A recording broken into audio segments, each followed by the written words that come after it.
النادي الاهلي اقوى هجوم، عنده 46 هدف ودخل في مرمى 10 اهداف.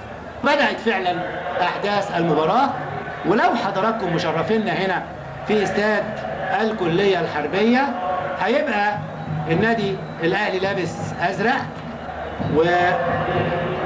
وطلائع الجيش لابس ابيض في اسود برضو بعد غياب، وسيد بيلعبها عرضيه تاني وهو ضعيفه شويه من كاستيو.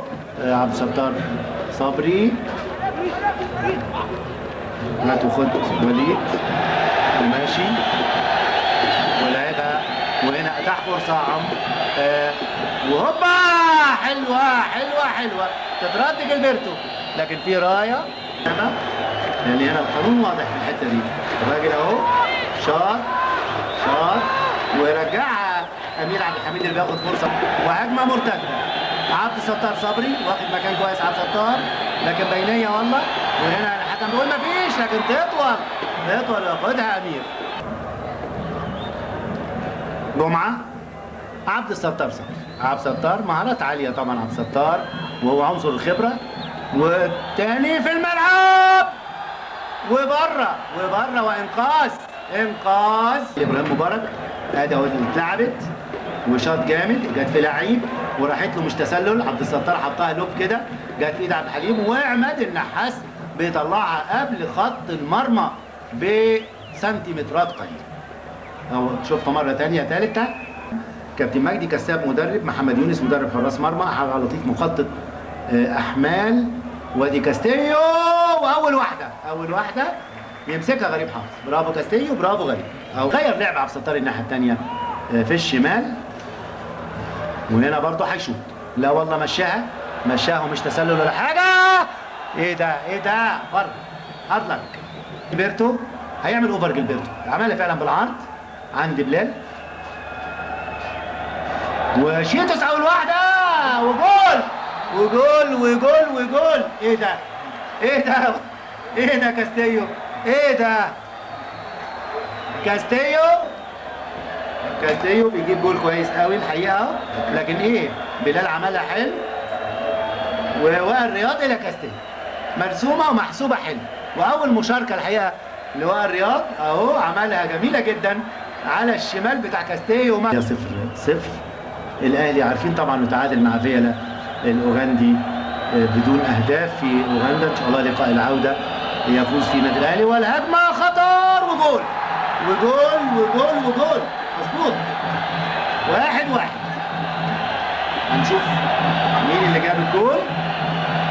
التعادل في الدقيقه الاخيره من الوقت بدل الضائع. ممدوح عبد الحي فعلا بيحرز هدف التعادل لنادي طلائع الجيش في الدقيقه الثانيه من الوقت بدل الضائع.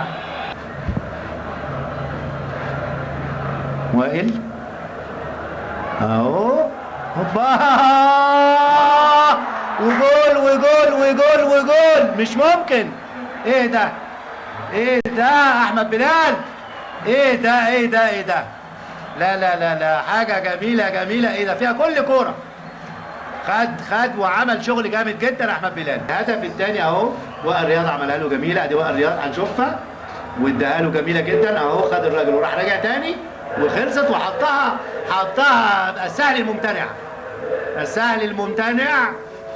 السهل الممتنع تنفيذ احمد بلال.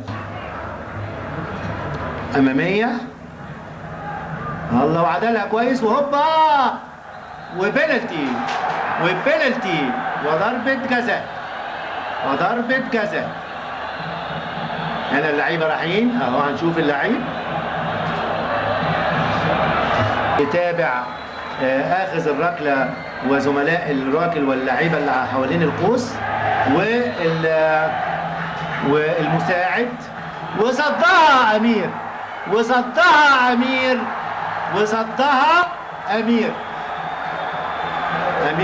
بيصدها، وضربه ركنيه.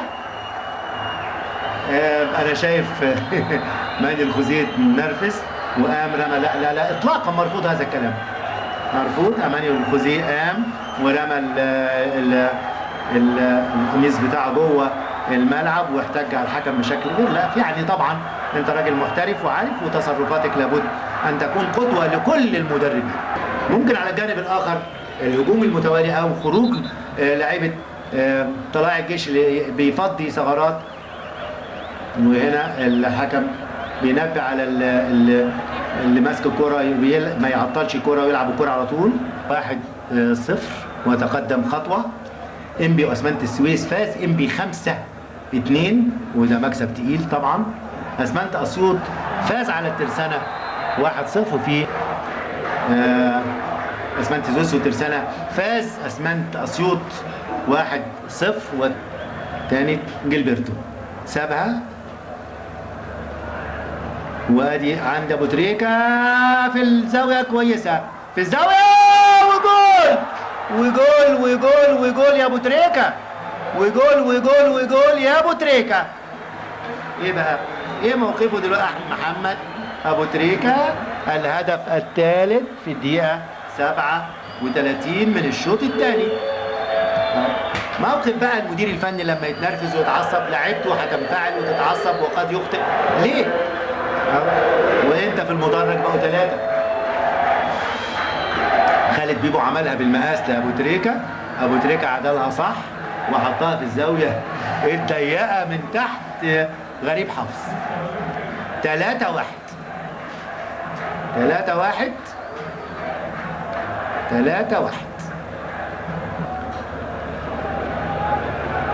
ابو تريكة تاني وادي كورة مصلحة لبلال هارد لك يا ابني، هارد لك. مش ممكن، مش مصدق نفسه احمد بلال، مش ممكن. لو جات له 100 مرة يعني ما تضيعش مرة من 100. والله اوفر حلوة، لكن امير عبد الحميد وبيبص لساعته فهيم عمر وبيصفر حكمنا الدولي فهيم عمر بانتهاء الشوط الثاني والمباراة بفوز النادي الاهلي ب3 أهداف لكاستيو واحمد بلال وابو تريكة.